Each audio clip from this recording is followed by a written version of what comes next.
Salut. Salut à tous. Alors voilà, donc on a vu Godzilla 2, Roi des monstres. Donc c'est la suite directe du Godzilla de 2014 qui avait été réalisé par Gareth Edwards. Donc là, ce nouveau Godzilla, il est réalisé par Michael Dougherty. Alors au casting, on retrouve Kyle Chandler, Vera Farmiga, Charles Dance, Ken Watanabe, Zhang Ziyi, O'Shea Jackson Jr., Sailey Hawkins, Millie Bobby Brown, Bradley Whitford, Thomas Middleditch et Aisha Hinds.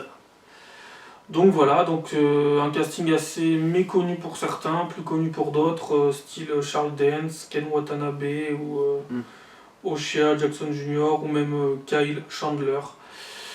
Voilà, donc on va directement commencer par les mauvais points. Ok, bon, un peu comme à l'accoutumée, j'ai commencé. Alors, moi en fait, j'ai pas beaucoup de mauvais points à pointer là. Honnêtement, je suis assez enthousiaste pour ce film.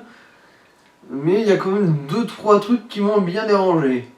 Premièrement, c'est purement conceptuel dans le film, c'est le fait qu'on se focalise trop sur les humains par rapport aux monstres. En ce qui me concerne, on devrait mettre les monstres plus en avant dans ce film. Après, je comprends, les humains ils sont là pour apporter un scénario. Mais voilà quoi, les monstres sont tellement cool par rapport aux humains que c'est un peu con qu'ils passent au second plan par rapport à... bon. Ça c'est purement conceptuel, du coup ça va, c'est le premier qui me vient à l'esprit parce que c'est ce qui me dérangeait le plus. Après, en deuxième, un truc beaucoup plus problématique, et ça je crois qu'on est parfaitement d'accord, c'est le personnage de l'ex-femme du héros humain en gros.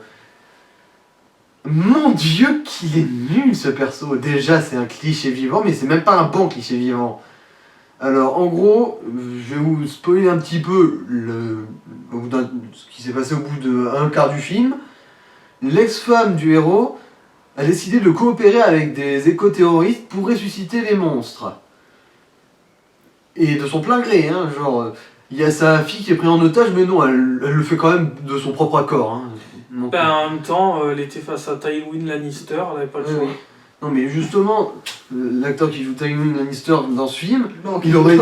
Non mais l'acteur qui jouait Tywin Lannister, je crois qu'il s'appelait Jonah dans ce film en fait. Oui, ouais, voilà. Et c'était un méchant qui suffisait à lui-même pour ça. Il n'y avait pas besoin d'une autre personne pour justifier le fait de vouloir ressusciter les monstres. Ça et en plus, mon dieu, mais le raisonnement les monstres tuent les humains pour sauver la planète. Oh mais on a vu ce cliché 10 milliards de fois et en plus elle l'amène même pas bien elle. Bah disons qu'en fait ils font ça pour faire passer un message par rapport à notre société actuelle avec la pollution, les guerres dans le monde.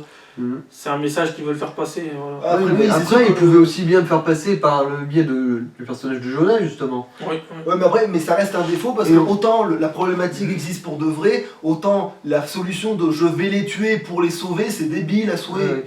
Et en plus c'est incohérent avec le background de ce personnage justement de l'ex-femme. Parce que en gros, lors d'un combat de Godzilla, son fils, enfin le fils aîné de la famille, est mort. Et sa conclusion, alors que son fils s'est fait buter lors des combats de Godzilla, c'est « ressuscitons les autres titans ». Je veux dire, le héros, lui, au début du film, il déteste les titans. Et lui, au moins, c'est cohérent parce qu'ils ont causé la mort de son fils. Mais elle, non, c'est le résultat inverse, je comprends pas. Complètement incohérent. Et en plus, tout le monde a compris que c'était incohérent, même elle, on a l'impression qu'elle est consciente qu'elle est incohérente, mais non, elle va à fond dans le délire.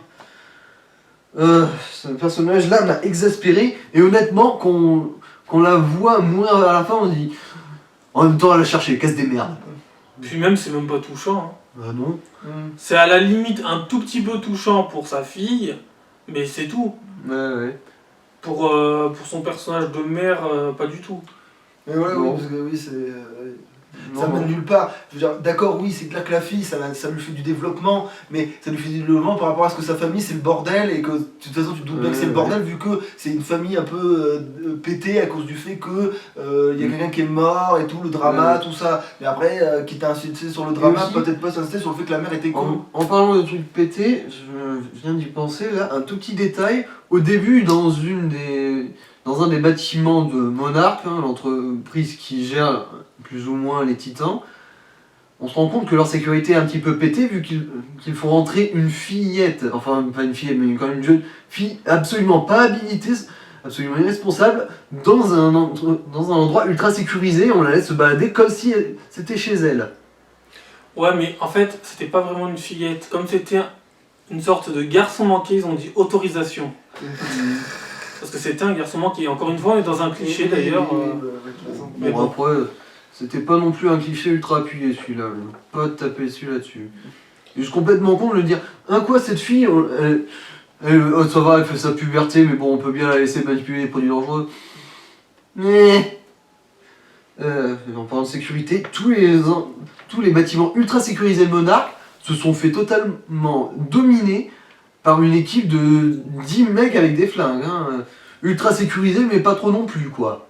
Bah, disons qu'il y avait le charisme de Charles Dance qui les a directement mis hors d'état de nuire. Après, là où c'est à la fois une bonne et une mauvaise raison, c'est que d'accord, c'est vrai qu'ils rentrent comme dans un putain de moulin. Mais à la base, ce genre de truc, c'était pas pour que quelque chose ne rentre pas, c'était quelque chose pour que quelque chose ne sorte pas, tu vois. Ouais, mais c'est quand même sécurisé, l'endroit. Oui, les ennemis aussi, ils ont des flingues et on a pourtant l'impression qu'il n'y en a aucun qui a tiré. Mais c'est aussi très cliché, dans les films comme ça, les bases militaires sont quasiment pas surveillées. Oui, c'est des putains de moulins à chaque fois, ouais. Et un dernier défaut, encore une fois c'est assez conceptuel et ça colle plus ou moins avec l'ambiance du film. Il y a des 12 milliards de gens qui meurent, mais là, genre sous mesure on s'en fout, on a l'impression limite. Genre les avions, à chaque fois qu'il y en a un qui explose, on se dit non ça va, personne n'est mort, c'est juste un avion qui a écrasé, il y avait quelqu'un dedans. C'était un figurant, ça genre, va. On a perdu 12 mecs. Non, on les a pas perdus, ils sont morts. Ben, tu me fais penser à un truc là. C'est qu'en fait, voilà, moi ce que j'adore dans ce genre de film, c'est le côté catastrophe. Mais ce que j'aime pas, c'est le côté... les mecs, ils voient que leur planète est en train de crever, mais ils vont kiffer ça. D'une certaine manière, ils vont kiffer. On dirait la famille Shepard dans Sharknado. Voilà, c'est ça, c'est du Shepard. Ils sont en mode Shepard. Je déteste ça. Mais j'y vais quand même. Ouais. Et je vais être le premier à y aller. Mais surtout parce que quand ils voient sur les écrans, quand ils voient le nombre de pilotes de chasse qui est en train de mourir, ils s'en battent la race. Ouais. Je veux dire, ils les voient disparaître, ils disent oh c'est joli. Ils font oh, il en reste 2, c'est bon, on est large. Et aussi un autre truc, c'est bien d'être contemplatif, mais quand il y a des titans qui font genre 70 mètres de haut, qui se battent à 2 mètres de toi, je pense qu'il faut quand même que tu aies le réflexe de prendre une distance de sécurité, pas que tu vas se planter là et les regarder.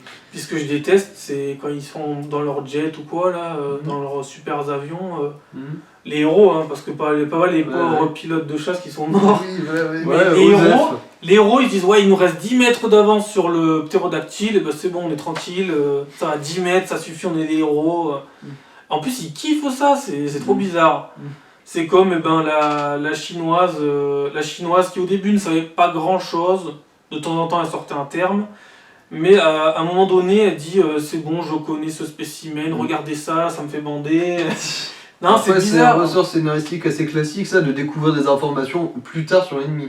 Oui, mais je veux dire, vraiment dernièrement, et comme par hasard, en plus, elle découvre pile le truc qui est super important. C'est vrai, genre, limite, en vrai, dans son ordi, il y a un dossier avec infos importantes pour exe. Mais tu regardes pas tout de suite, un seul ouais, non, plus tard. Dans la merde.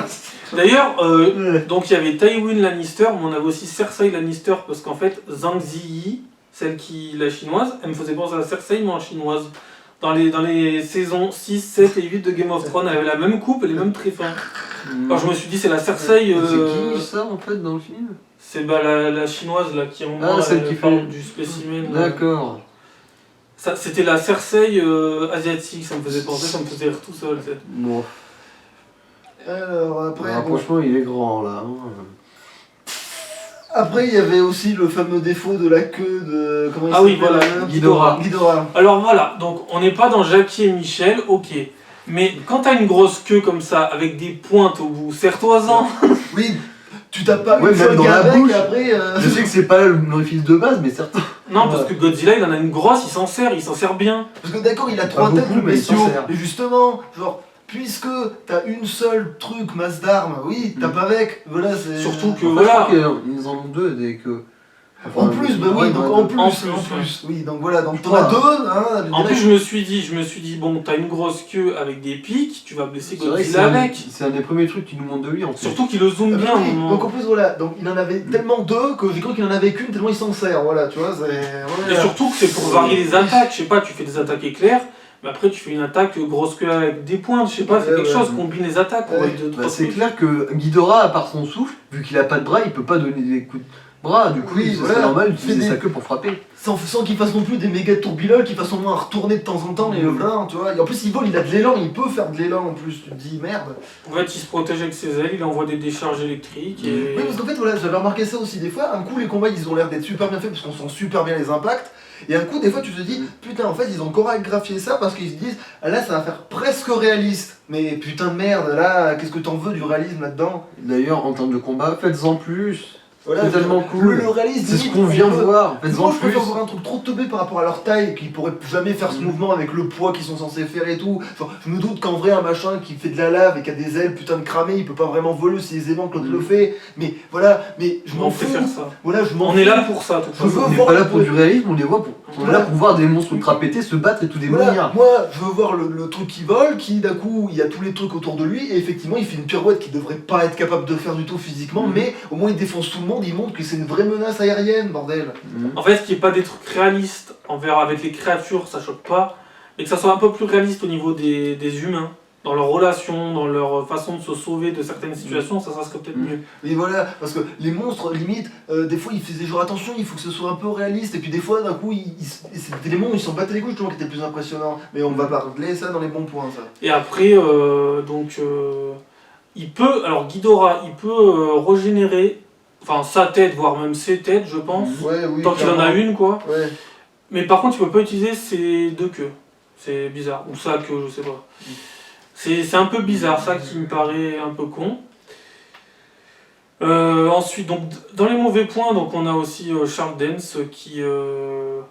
c'est dommage, il est vraiment mis en retrait par rapport à l'acteur que c'est. Je veux dire, quand t'as un acteur aussi... Charles Dance, Tywin. Ah, Quand t'as un acteur aussi charismatique, Retiens pas, aussi, c'est qui a une aussi grande prestance, qui dégage vraiment quelque chose, et ben mettez-le vraiment en avant, surtout que c'est le méchant du film. Oui, voilà, en plus il en a cœur, mais genre en vrai, en tant que réelle menace humaine. Là, t'as vraiment... après, là ça se défend dans le sens où la vraie menace c'est Ghidorah, c'est pas lui. Oui, d'accord, mais lui, Mais il aurait c'est la pu menace humaine, lui. Lui, il aurait pu être le bras de l'instrument qui fait que l'autre puisse mettre son bordel.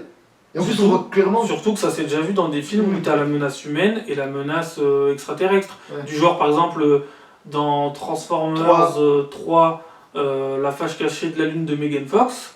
Et ben là, on a un méchant, donc humain et on a des méchants Decepticons. Oui, compactisé avec le diable Voilà, ils ont local. pactisé. Et voilà, Ouais, mais là, il aurait pas pu vraiment là, pactiser avec. Oui, mais genre, il aurait pu se penser. Il aurait pu être aux commandes. Oui, souvent quand quelqu'un À la devient base. fou, il se sent plus pissé, il dit ouais, si je libère Dieu, Dieu va me donner un poste important, alors que pas du tout. En vrai, là, dans le cas, là, il se serait fait cramer comme les autres. Mais, Bah oui, là oui. mais Il n'y a pas vraiment à négocier avec Ghidorah là. Hein.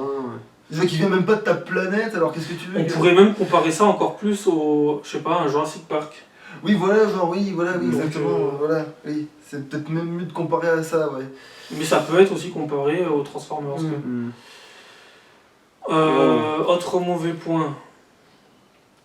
J'ai plus grand chose. Ouais, parce qu'après, oui, mais c'est des trucs globaux en fait. C'est des petits trucs un peu conceptuels. Oui, comme t'as dit, on focalise vachement les humains pour le scénario, puis finalement le scénario est des fois de temps en temps tellement cousu de fil blanc que tu te dis c'était bien la peine de pas mettre les monstres en avant.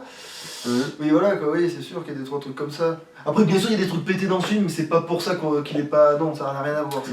Quand même, la bande-annonce est un peu mensongère parce qu'elle te fait croire que vraiment tu vas avoir vraiment énormément de combats de monstres et t'en as pas tant que ça. Ça, c'est un vrai peu que, ouais. mensonger quand même. C'est vrai J'aurais que- préféré en voir plus. Même Demande si- pas non plus de voir les 17 monstres dont il parlait justement aussi dans la bande Mais en voir apparaître. 6 ou 7 qui Ouais. font des combats quoi. Oh non, même là, 4 ça me suffit, mais qu'il y ait plus de combats quoi, plus d'action entre eux. Là, les combats, c'était pas vraiment des combats entre eux, c'était plus des. Voir ce qu'ils allaient Des faire escarmouches, par ouais. rapport à leur environnement autour quoi. Mm. Ils allaient rendre le ciel noir, détruire une ville avec les ailes de feu, voilà. Ouais. Bref, voilà. Ouais, bon, Donc moi j'aime bien ce style, mais il y a quand même des grosses lacunes dans ce genre de film quoi. Mm. Et il faudrait un peu révolutionner le style de temps en temps. Si on sur se focalisait certains moins points. sur les humains déjà, il y aurait quelques lacunes qui auraient foutu le camp. Après, oui, bon, on peut passer au bon point là, je pense. Ouais, on Ouais. s'est dit.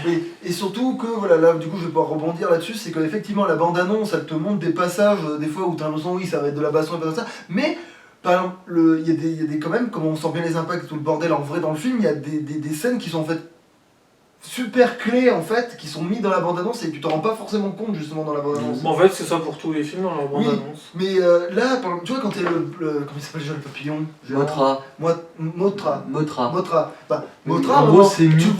le vois foncer sur Ghidorah, et dans la bande-annonce, tu dis bon, bah c'est une charge d'attaque. Et en fait, à ce moment-là, dans le film, c'est super pointu justement parce que c'est là où tu vois que le papillon en fait c'est vraiment pas une tapette, en fait c'est là où tu vois que vraiment il en fait à ce moment-là pour de vrai il y a clairement une différence, et là et voilà, et justement je parlais des moments où ils essaient de faire du réalisme, là au moins ils se sont pas fait chier à dire est-ce qu'un papillon ça peut résister à 3000 volts, non allez hop, ils foncent dans la foudre et ils tapent dans le gars, on s'en bat les couilles, voilà, et tant mieux. Déjà c'est un titan, donc si un titan c'est de la merde, de toute façon c'est pas un vrai papillon, hein, oui voilà, oui, du coup les lois de la physique normale elles vont se faire mettre, voilà, mais on a un lézard qui crache du feu nucléaire, la physique va se faire mettre. Voilà, exactement. Du coup là, tu fais pas genre ouais le papillon peut-être il devrait être repoussé, non, il arrive à nager, à voler dans le flux et bam il rentre dans l'autre. En effet, même si la foudre est très puissante, elle n'a pas d'impact physique. Elle peut faire très très mal, mais c'est pas solide ou quoi que ce soit. Alors, après attention, je dis pas que non plus après il pousse Ghidorah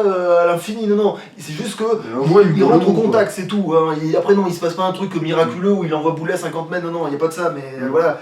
Mais bon voilà, mais quand même. Pour revenir à ça, Mothra justement, j'aime bien ce monstre parce que c'est un des monstres qui a l'air le plus positif du film. Parce que, en fait, dès la première apparition de Mothra, même quand elle attaque, c'est le titan le moins létal qu'on puisse imaginer. Genre, elle a buté personne pendant qu'elle se déchaînait. Hein. Genre, elle les a juste collés au mur à la Spider-Man. Et même à chaque fois qu'on la voit, hors combat, elle a l'air vraiment... Elle génère une ambiance très paisible, très contemplative. Bah, en fait, c'était un peu la représentation de Dieu dans le film. Parce que quand à un moment donné, juste avant qu'elle se pointe vers la base militaire qui était au milieu de la mer, là, sur le truc pétrolier, donc il y avait la lueur d'espoir qui descendait du ciel pour aller dans l'océan où était Godzilla. Donc ça faisait vraiment représentation du dieu des titans, quoi. Bah en fait c'était... Si j'ai bien compris dans le film, en gros c'était sa femme en fait plutôt. C'était la reine des monstres et ouais voilà, ouais voilà, on va dire que c'est l'aspect féminin, protecteur du film, ouais si tu veux, oui après c'est aussi ça. Du coup c'était bien parce que ça collait aussi avec l'idée du film que tous les titans n'étaient pas totalement nuisibles.